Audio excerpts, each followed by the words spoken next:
On the 1st of May 2023, the New York Times published an article titled, "Vice is said to be headed for bankruptcy." According to that article, this information was leaked by, quote, 3 people familiar with the matter who weren't authorized to discuss the potential bankruptcy on record.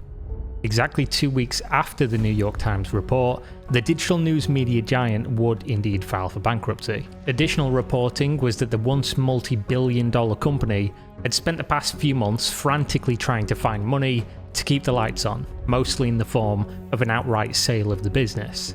So let's lay out the facts. At one point, Vice promised $1 billion in annual revenue and attracted investment from the likes of Disney and HBO. Within 5 years, they're bankrupt, their cultural and social reputation is at an all-time low, and they have no idea how to make a dollar. But why? Vice was founded in 1994 in Quebec's largest city of Montreal. The trio of Soroush Alvin, Galvin McInnes, and Shane Smith, with the help of government funding, propped up the original company. It was, in their words, a counterculture magazine that was established to provide work and community service. Over time, the trio would go on to break ties with their initial publisher, Alex Laurent, whom they bought out of the magazine before changing the name to Vice. They were then acquired by Richard Savinsky, a Canadian millionaire who then moved its operation to New York City, where he'd opened a few retail stores. It wasn't long before the trio ended up regaining ownership once again of the magazine at the end of the dot-com bubble. Essentially, they managed to monkey bar their way through multiple owners, gaining funding and experience as they went, and by 2007, they were ready to stand on their own and produce the content that no one else was. In their words, they wanted to cover the things which we are supposed to be ashamed of. They wanted to produce provocative, edgy, and shocking content, which is exactly what they did. Vice quickly built a reputation. The edgy counterculture news source. Documentaries were being made that were predominantly popular among millennials and went completely against the grain of mainstream coverage on political or social topics. This is exactly why Vice was seeing success. They were serving an ignored audience, giving them untold stories or unrecognized struggles with different perspectives and validation about their own life and feelings, which, ironically, will play a factor later in why Vice eventually went to shit. At the time, however, the direction of Vice was causing conflict amongst their leadership. They called it creative differences, but eventually Gavin McInnes, one of the 3 founders, cut ties with the company and moved on. By 2012, Vice had reached 800 worldwide employees, 3,500 freelancers, and things were looking pretty good for them. The company's reputation of unconventional journalism had started paying dividends. They managed to attract the attention of investors like 21st Century Fox, who made an initial investment of $70 million for just a 5% stake in the company in 2013. At this time, Vice was allegedly valued at $1.4 billion. By the end of that same year, they'd managed to open offices in 34 countries worldwide and were pumping out content that was seeing widespread praise and accolades. Things were looking great for the new kid on the block, and it was only up from here. In 2014, the company published what would become one of its most famous documentary series, titled The Islamic State, a dangerous project that saw one of the Vice journalists live among ISIS for 3 weeks. This, as with everything Vice touched during the early 2010s, turned to absolute gold. Investors were literally falling over themselves to get a seat at the table, frothing at the mouth to get a slice of the Vice pie. The company closed 2 new investment deals for $250 million from Technology Crossover Ventures and A&E Television Networks Group. This cost them 20% of the Vice business in exchange, and that wasn't all, because Disney was next in line, where they handed over a cool $400 million for just a 10% stake in the company. Just 2 years after that, Vice launched a television channel that offered news and lifestyle programs. That same year, they announced they planned to expand the broadcast network to 51 different territories, and all of this led to a crazy high valuation for a modern media business that was still pretty fresh, $5.7 billion. On the surface, Vice appeared to be doing great and was set to overtake some other mainstream media outlets, despite being considered fringe. But all of these investments could not come without a price, and how could they make a return on those investments?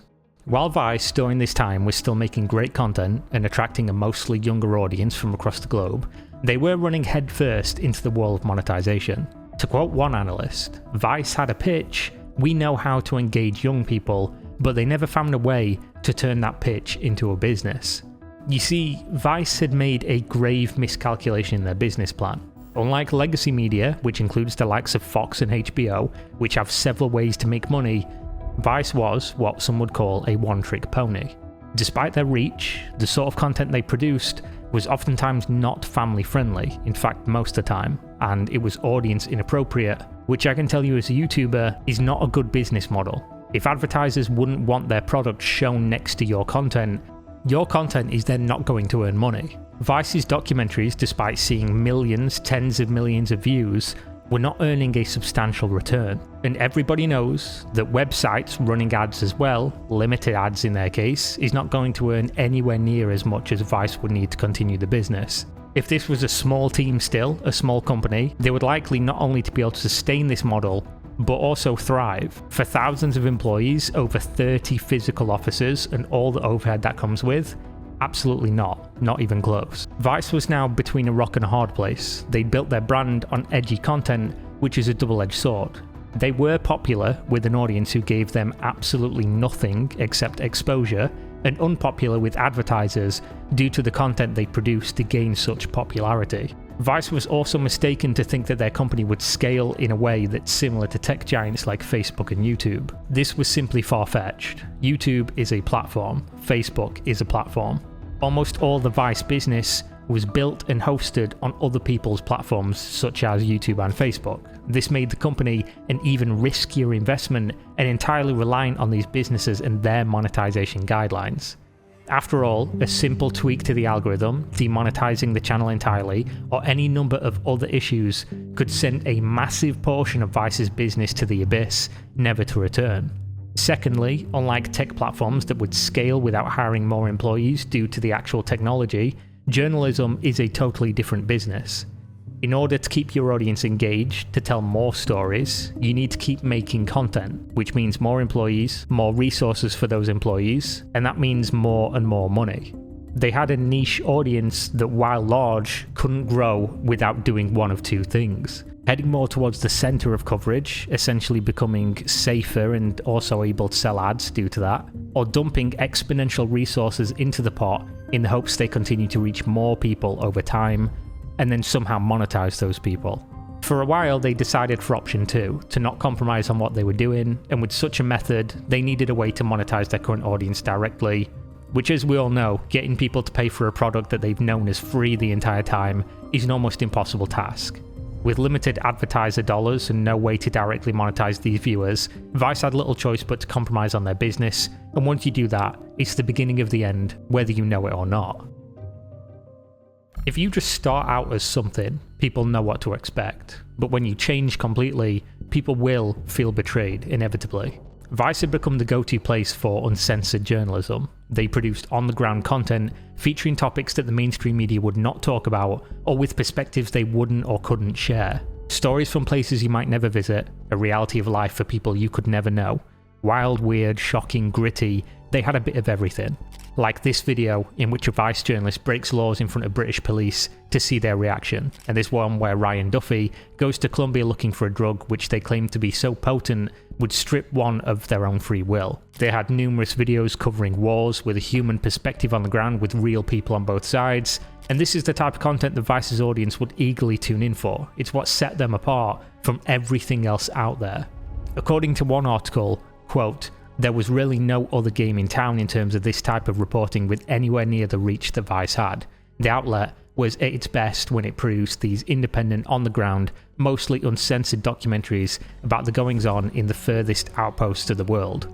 However, all of that was now changing due to Vice's accepting of investments from mainstream corporations. Vice was no longer an independent outlet with no master. Most of its investments was from Hollywood giants like Disney and 21st Century Fox. While they were minority stakes, meaning they had no right to overrule the decision-making, they were the only ones contributing substantial money to keep the lights on, which gave their ideas the ultimate power.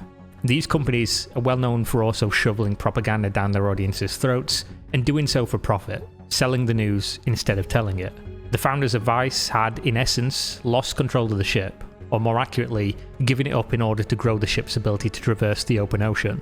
only to find that they were now stuck ashore. It seemed the number one imperative before was to make good content that their audience wanted, but now it was to make money. This is a conundrum that almost all digital media companies face. How do you monetize an audience that is consuming your product for free, even if that product is good? Essentially what they turn to is the way everyone does. Pandering to advertisers, more fluff pieces with clickbait titles, covering topics they wouldn't have been seen dead covering in years gone by. Vice was still publishing the hard-hitting, edgy content that got them to where they were today, but they were also publishing more and more absolute garbage. This was to the point that a lot of their audience didn't even know the hard-hitting journalism was still being made.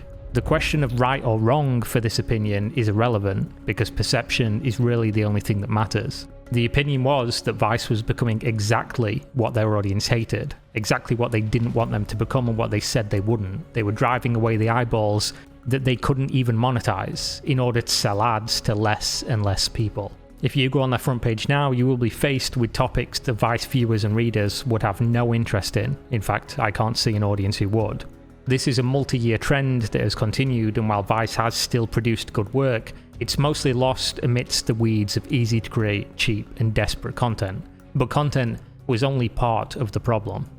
Among the problems it faced, Vice had become famous for its toxic work culture. In an article published by the New York Times, a woman said a co-worker suddenly took her hand and placed it on his crotch. These incidents were far from a rare occurrence. Many people started to come out during a New York Times investigation. On 2 separate occasions, women were forced into sexual relationships because the fear of losing their jobs. These are of course just a few of the many examples of incidents like this that were alleged against Vice Media. Not just that, but the hours were said to be incredibly long, the pay was incredibly short, and it was a chaotic environment. There was even rumours that they had some kind of rule going around of the 21s. Hire 22-year-olds, pay them $22,000 a year, and work them 22 hours a day. While of course hyperbole wasn't even really that far from the truth. Still though, working for Vice Media was a badge of honour for many journalists who valued work over everything else, and people will put up with any number of issues if they truly believe in what they're doing.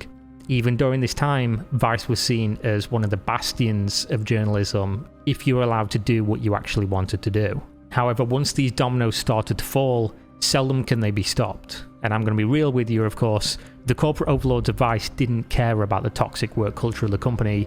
Why would they? Corporations care about one thing, and that's money, not people. What they cared about was perception and how that would impact profitability in the future. At this stage, Vice was a lemon that a lot of them had bought in for hundreds of millions of dollars. Vice a few years ago had predicted revenue of $1 billion, and they were missing it by over a third. They were now embroiled in public scandals which had not been factored into that model for the next year, and deals were being cancelled behind closed doors. Meanwhile, the public perception was absolutely tanking. What they had on their hands now was a media company that was too edgy for one side of the political aisle and being called woke by the other side. Their once primary appeal audience was now aging out, and they were getting served content by independent creators on YouTube instead. Essentially, they were losing their audience, struggling to capture the next generation, couldn't monetize what they had left without further diminishing their reputation, and was losing talent to higher paying positions with less hours, and that is essentially a terminal situation for any business. As of 2023, Vice filed for Chapter 11 bankruptcy, and as a result, their lenders agreed to purchase the company. These lenders consist of Fortress Investment Group, Soros Fund Management, and Monroe Capital, for a total of $225 million. That is of course a small fraction of what they were valued at just 6 years ago at $5.7 billion, and now the business is owned entirely by for-profit businesses who will continue to sell the news while masquerading as the once respected publication of Vice. When courting new hires, the founders used to ask, "Do you want to change the world with us?" And for a while, maybe that's what they were doing in a small way. But now there is little to separate them from other mainstream news companies. Vice could have been successful had they been happy to remain a medium-sized company in control of their destiny and working on cashing in their users' respect. Instead, they wanted to grow to the size of other giants in media and sold their entire identity to do so. While some documentaries are still released that are good, whatever remains of the business is now going to continue to diminish until the once respected and appreciated Vice is forgotten forever.